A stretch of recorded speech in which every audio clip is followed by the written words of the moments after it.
Pîl, mizgîn ronak. Te digot xay dilê te jî bi pîlan dişuxile. Dikana pîlan bu armanca riya te. Herkes diçû, dil da digir, bi pîlan dibû pizot.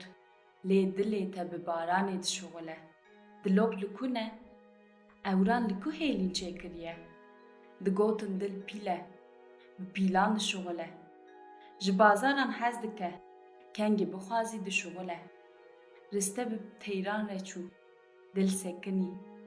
Dilê te ne wekî xelkê ye, ku baran bar dike, disekine û nema lê dixe. Niha bi vî dilê sekinî, li pîlên xelkê dimêzîne, li pê baran û risteyan dilorîn. Her helbest tîrêjeke ne? Ev helbest jî heyvek berê gihîşt dilê min û pê hesiyam ku dil ne pîl e, ne jî bi pîlan dişuxile. Lê ji zordestan re dilê me wekî tiştek ku tim dikare were dagirtin tê xuyan.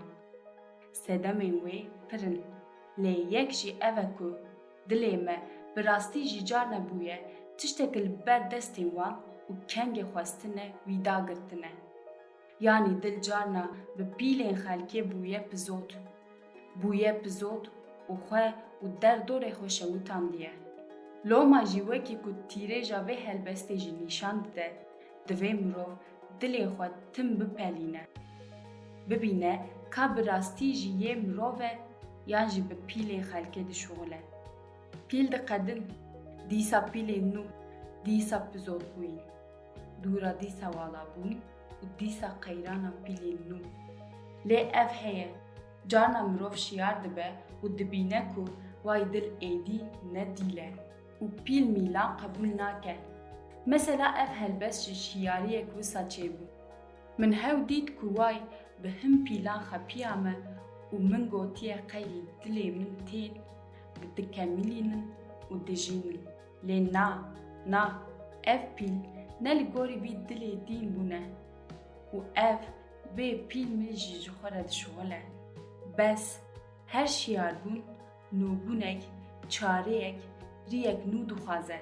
Mada ku bi pîlan naşuxile, bi çi dişuxile û yê bi çi bişuxile? Niha hema vê kêliyê em bisekînin û wekî dilnasên çê, dilê xwe bipelînin çi qas azad e, çi qas xulam e. Çi qas bi vîna xwe dişuxile, çi qas bi gotin û pîlên xelkê, çi qas wekî avê herîkbar û nû ye û çi qas bi ferasetên kufikî dişuxile. Dema ku em bigihîjin encamek, em ê bibînin ku ev encam têkiliya me û peqrevanên delal jî dide xuyakirin. Lew ev tev kulîlkên nûbûne bûn. Ji bo ku tiştên kufikî û rizî êdî li dilê wan hukm nekir, firiyan çûn.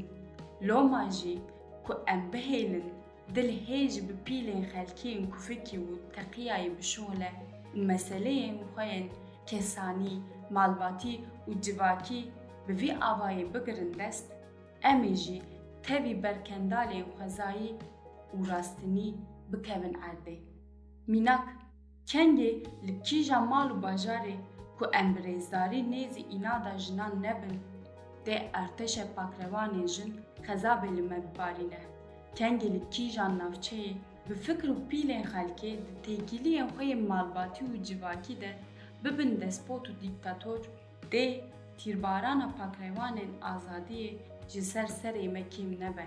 Wekî din jî pêdiviya tu jinê û Kurdî bi tehekkumê tu neye. Lew dagirkeran heta dawî bi tehekkumê em êşandine.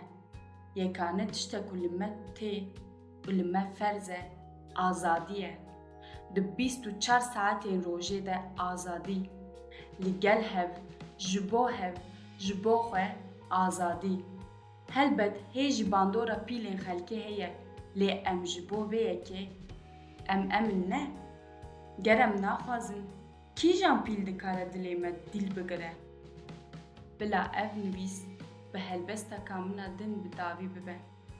Cêrana her tiştî çûbû, tarî û bêdengî bû rastî.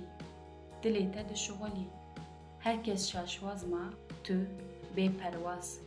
Dilê te yê ku di tariyê de dişuxilî, ronî dida dora xwe.